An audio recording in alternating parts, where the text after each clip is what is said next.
Hello friends. तो हमने अपनी प्रीवियस वीडियो में अष्टांग हृदयम का जो सेकंड चैप्टर है दिनचर्या, उसमें मित्र और शत्रु के प्रति आचरण तक बात कर ली थी।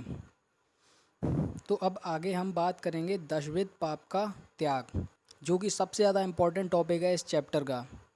ये 2 नंबर में बहुत ही ज़्यादा पूछा जाता है। तो आइए देखते हैं दशविध पाप का त्याग क्या है। तो यहाँ पर दशविध पाप का त्याग बताया गया है। वो 10 पाप जो व्यक्ति को त्याग देने चाहिए वो कौन से हैं।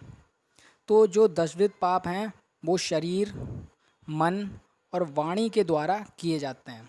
10 प्रकार के पाप जो शरीर, मन और वाणी के द्वारा किए जाते हैं, इनका त्याग करना चाहिए। ठीक है, आइए देखते हैं कौन कौन से दशविध पाप हैं जिनका हमें त्याग करना चाहिए।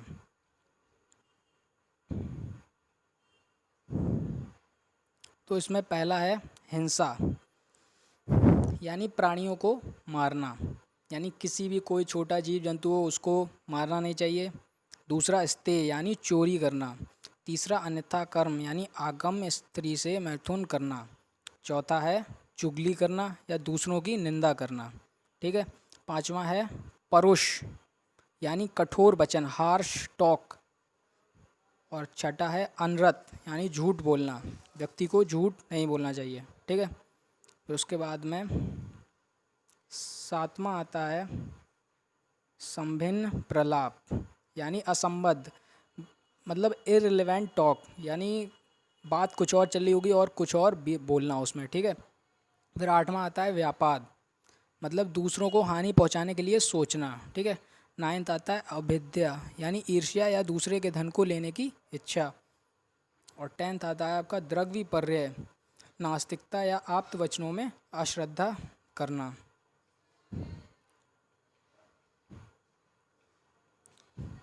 फिर आता है व्यक्ति का कर्तव्य, कि प्रत्येक व्यक्ति का क्या कर्तव्य है। जो व्यक्ति गरीब है उसकी सहायता करनी चाहिए। देवता, गाय, ब्राह्मण, वृद्ध, वैद्य, राजा और अतिथि की पूजा करनी चाहिए। कौन कौन? देवता, गाय, ब्राह्मण, वृद्ध, वैद्य, राजा और अतिथि की पूजा करनी चाहिए। सुख और दुख में एक जैसा ही रहना चाहिए। ठीक है, मतलब कहने का मतलब ये है, सुख और दुख में ज़्यादा घबराना नहीं चाहिए व्यक्ति को, दुख में और सुख में ज़्यादा प्रोत्साहित नहीं होना चाहिए। ठीक है, मनुष्य को चाहिए कि वो कम समय पर हितकारी, सीमित शब्दों में सत्य और मधुर बोले।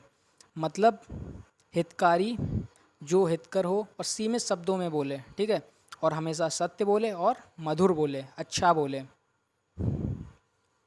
और है आपका इंद्रियों का निग्रह। जो इंद्रियां होती हैं, इंद्रियों को ना तो बहुत दबा कर रखना चाहिए और ना ही बहुत विलास में रखना चाहिए।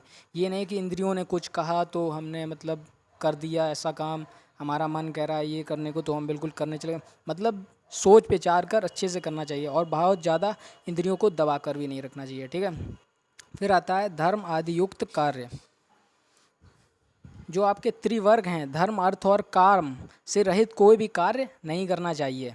ऐसा कार्य करें कि इन तीनों का आपस में विरोध ना हो। ठीक है, और जो आपके रोम, नख, दाढ़ी और मूछ के बाल हैं उनको कटवा कर रखने चाहिए। ठीक है,